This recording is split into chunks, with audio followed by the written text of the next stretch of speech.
कौन लेने जाते हैं कावड़? कावड़ लेने जाता है कमार, खाती, नाई, तेली, धोबी और चमार और चूड़ा।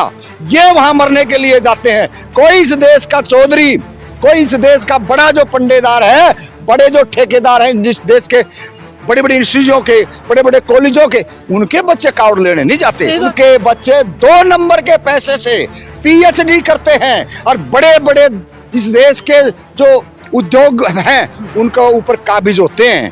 तो ये बात तो इन्हीं लोगों को समझना चाहिए कि कावड़ के नाम पे हिंदू धर्म फैलाने वाले आप लोग इनके चुंगल में ना फंसो। और जातिगत जनगणना की बात करें, तमाम इस देश के कावड़ियों को हम कहना चाहते हैं, आप इस पाखंड में ना फंस करके आप देख लीजिए, सर्वे कर लीजिए। कोई 10 प्लस 2 ग्रेजुएशन MA वाला बच्चा वहां नहीं जाता है।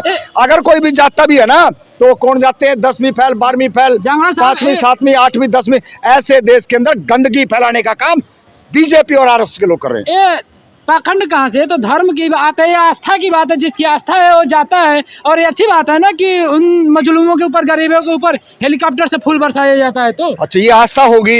ये आस्था किसी को संविधान में आस्था है कि सुनिए, ये आस्था नहीं है। किसी की संविधान में आस्था है, किसी की बुद्ध में आस्था है, किसी की कावड़ में आस्था है। आपका कुत्ता कुत्ता, हमारा कुत्ता टो में आपका कुत्ता कुत्ता, ये तो वही बात होगी। होए कुत्ता भाई, क्यों नहीं माने हम उस बात को? उस बात को मानना पड़ेगा। अरे धर्म तो वो भी है, ये धर्म नहीं है। दिल्ली के अंदर है एक 15 मिनट की, 10 मिनट की नमाज पे और किस तरीके से मारा जाता है जूतों से, और 300 किलोमीटर की यात्रा पे आप फूल बरसा रहे हो। ये दोगलापन है। अगर ये दोगलापन नहीं है तो इस देश का कोई भी सामाजिक न्याय का आदमी ये बात नहीं कह सकता कि दोगलापन नहीं है। क्यों बरसाते हो फूल? अरे जो अपनी आस्था से जाता है, अपने पैसे से जाता है, तो सरकारों को प्रोटेक्शन देने की जरूरत नहीं है। सरकारों को धर्म को बढ़ावा देने की जरूरत नहीं है। सरकारों को यह बताए सरकार कि आपने 14-10 साल में कितने स्कूल खोले, कितने यूनिवर्सिटी खोली, कितने इस देश के अंदर JNU जैसे विश्वविद्यालय खोले हैं? एक भी नहीं खोला। और आप हर साल गरीबों को, दलितों को, पिछड़ों को मरने के लिए उनको उकसा करके और रोड पे पैदल घुमाते हो। इससे ज्यादा घिनौना काम धर्म की आड़ में कुछ नहीं हो सकता। आपने बोला कि जो नमाज पढ़ते हैं उनसे दिक्कत होती है, लेकिन जो कांवड़ लेकर जाते हैं दिक्कत नहीं होती। हाँ। इसी बात को चंद्रशेखर आजाद ने जब उठाया था तो इमरान मसूद जो सांसद हैं, कांग्रेस के सांसद, वो मुस्लिम है। हाँ। वो बोलते हैं कि चंद्रशेखर आजाद इस बात को नहीं समझ सकते हैं कि रोड पे नमाज कोई पढ़ेगा तो अल्लाह कबूल ही नहीं करेगा। अब क्या बोलेंगे? तो मुसलमान ही उसका विरोध कर रहे हैं कि रोड पे नमाज नहीं पढ़ना चाहिए। देखिए वो उनका अपना पर्सनल हो सकता है। हम सीधा ये करें, जब 10 से 12 दिन आपकी यात्रा चलेगी और 12 दिन में कितने लोग बीमार होंगे, कितने पशु बीमार होंगे, कितनी महिलाएं प्रेग्नेंट होंगी और कितने बच्चे जन्म देंगे, उसी रोड से आने वाले होंगे, उसी रास्ते से आने वाले होंगे। क्या सरकार प्रशासन अंधा और बहरा हो गया है? क्या उनके लिए आपको रास्ता और जगह नहीं देनी चाहिए?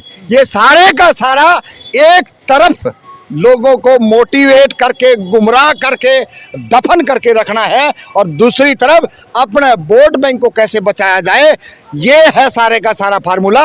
और ये इनके पूरे हथकंडे, ये सारे के सारे हथकंडे अब इस देश में समाप्त होते जा रहे हैं।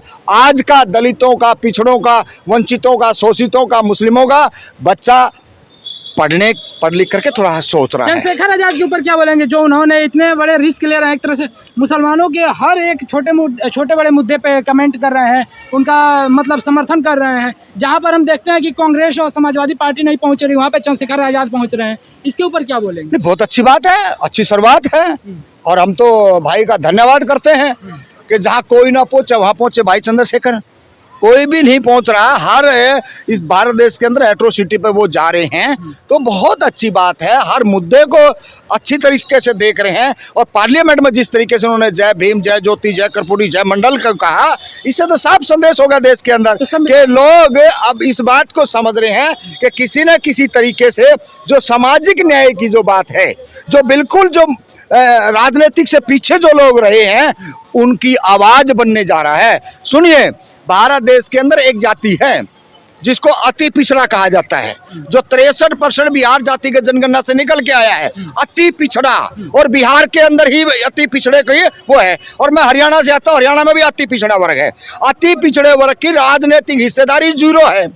चाहे हम शेड्यूल कास्ट की बात कर लें, चाहे हम ओबीसी की बात कर लें, चाहे हम माइनॉरिटी की बात कर लें, दोनों तीनों अपने एमपी अपने एमएलए लेके आते हैं। रही रिजर्वेशन की, सुन लियो, जब शेड्यूल कास्ट के लोग हैं त्राही त्राही कर रहे हैं, लेकिन बाबा साहब इनको मान सम्मान धन दौलत दे के गया है, आज ये गरारे मार रहे हैं। तो उन लोगों को भी आपके माध्यम से मैं कहना चाह रहा हूं, जो बिल्कुल ऐसा राजनीतिक में पीछे रहे हैं, ओबीसी अति पिछड़ा बीसीए, उन लोगों के लिए भी राजनीतिक हक के लिए इन लोगों को बोलना पड़ेगा। भाई चंद्रशेखर रावण हो, चाहे बहुजन समाज पार्टी के लोग हो, चाहे कांग्रेस के हो, चाहे तमाम दलों के, ये लोग अगर नहीं बोलेंगे ना सुपड़ा साहब होगा। जंगला साहब, आपने बोला कि चंद्रशेखर आजाद ने तमाम नारे लगाए, उन नारों को लेकर के भी पार्लियामेंट में किसी को दिक्कत हुई और उन लोगों ने बोला कि यहीं पर पूरा भाषण दे देंगे क्या?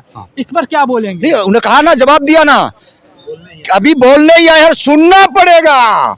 सबसे बड़ी बात है कि सुनना पड़ेगा।